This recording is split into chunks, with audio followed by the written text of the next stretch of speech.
Good morning to all of you. मेरा नाम दशरथ सिंह है। देखिए, अपन आज जो इंपॉर्टेंट पॉइंट देख रहे हैं वो सिंस वर्सेस फोर। ठीक है। सिंस और फोर का अपन यूज करते हैं नॉर्मली परफेक्ट टेंस या परफेक्ट कंटिन्यूस। परफेक्ट टेंस कौन थे? उससे जिसमें हैज लगता है, हैव लगता है, हैड लगता है, विल हैव लगता है। परफेक्ट कंटिन्यूस जिसमें has been, have been, had been या विल हैव बीन।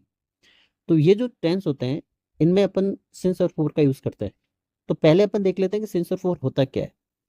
टेक्निकली तो सिंस क्या है? Point of time. फोर क्या है? Period of time. पर ये तो किताबी बातें हो गई। प्रैक्टिकल देखते हैं लाइफ में। देखिए, सिंस जो है, सिंस है शुरुआती समय। शुरुआती समय। फोर है कुल समय। कुल समय। तो पॉइंट क्या है? देखिए, पॉइंट ये है, एक अपन एग्जांपल लेते हैं। मान लीजिए आप कोई आईपीएल का मैच देख रहे हैं। मैच चालू होता है 7:30 बजे। ठीक है। आपको किसी ने फोन किया, अब बज रही है मान लीजिए 8, और उसने आपसे पूछा भाई क्या कर रहा है। आपने कहा मैं 7:30 बजे से मैच देख रहा हूँ। ठीक है। तो जब आपने 7:30 बोला, तो क्या आपने शुरुआती समय बोला या कुल समय बोला? शुरुआती समय बोला। तो शुरुआती समय कौन होता है? सेंस। ठीक है। यही मान लीजिए 8 बज रही है और किसी ने आपको कॉल किया, भाई क्या कर रहा है? आपने कहा मैं 30 मिनट से जो हूँ मैच देख रहा हूँ। तो जब आपने 30 मिनट बोला, तो क्या आपने शुरुआती समय बोला, कुल समय बोला? आपने यहाँ पे कुल बोला। 8 ही बज रही है, 7:30 बोला तो शुरुआती बोला, तो मतलब क्या हुआ? 30 मिनट।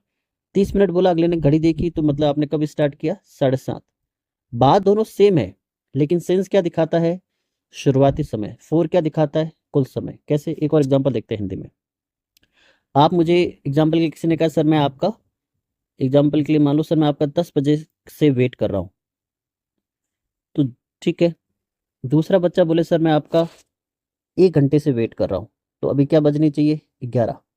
एक ही बात है। एक ने बोला सर मैं आपका 10 बजे से वेट कर रहा हूँ, तो ये तो हो गया शुरुआती समय। किसी ने बोला सर मैं आपका 1 घंटे से वेट कर रहा हूँ, ये हो गया कुल समय। तो कुल समय का मतलब क्या होता है? फोर। शुरुआती समय का क्या मतलब होता है? सिंस। अब एग्जांपल देखते हैं। तो लेटेस्ट आर्क है, I have not seen him since 20 years and hence I am not sure whether he is alive और नॉट। मैंने उसको 20 सालों से नहीं देखा है, इसलिए मैं नहीं जानता हूँ कि वो जिंदा है या उसकी मृत्यु हो चुकी है। अब 20 years कौन है? कुल समय है या शुरुआती समय? 20 years कुल समय। आज अगर 2025 है, 20 years का क्या मतलब है कि हम 2005 की बात कर रहे हैं। तो सिंस गलत है, यहाँ पे क्या लगेगा? फोर। एरर किसमें हो जाएगा? ए में। Second, I am learning English for 10 years। ठीक है, 10 years टोटल ड्यूरेशन है। ठीक है। विदाउट मच इफेक्ट, बिना किसी ज्यादा प्रभाव के। 10 years है, लेकिन अपन इजआरएम के साथ प्रेजेंट कंटिन्यूस में अपन सेंस और फोर लगाते हैं, ना कि प्रेजेंट इसमें अपने क्या कहते हैं किसी भी टेंस में परफेक्ट कंटिन्यूस में अपन लगाते हैं। प्रेजेंट कंटिन्यूस कौन होता है? इजआरएम। देखिए, इजआरएम आज और अभी की बात करता है। वॉज और वर जो हो रहा था। तो इजारे में अगर अपन को ड्यूरेशन दिखानी तो अपन इजारे में जगह हैज बीन, हैव बीन लगाते हैं। वॉज और में ड्यूरेशन बतानी तो अपन हैड बीन लगाते हैं। विल बी में ड्यूरेशन बतानी तो विल हैव बीन लगाते हैं। तो आई एम लर्निंग गलत है, क्योंकि यहाँ पे 10 years की बात है, तो एम हटेगा। एम की जगह आ जाएगा हैव बीन। कौन सा टेंस हो जाएगा? Perfect continuous. ठीक है।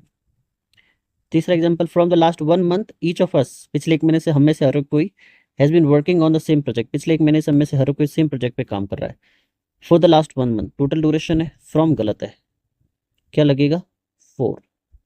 क्योंकि फ्रॉम आता है जगह के लिए। कहाँ से आप? आपने कहा सर मैं जोधपुर से हूँ, जयपुर से हूँ, वो फ्रॉम होता है। तो for the last 1 month total duration 1 month, from की जगह आ जाएगा फोर। अपन फ्रॉम क्यों लगाते हैं? अपन हिंदी में सोचते हैं इंडियन की तरह। तो ध्यान रखना है, perfect tense, perfect continuous tense में अपन सिंस और फोर का यूज करते हैं। अब सिंस और फोर होता है क्या है? सिंस शुरुआती समय, फोर टोटल ड्यूरेशन। ठीक है। चलिए, कोई डाउट हो कमेंट करिएगा। मुझे उम्मीद है पॉइंट आपको समझ में आएगा। वीडियो को लाइक करिएगा, चैनल को सब्सक्राइब करिएगा। Thank you for watching. Thank you.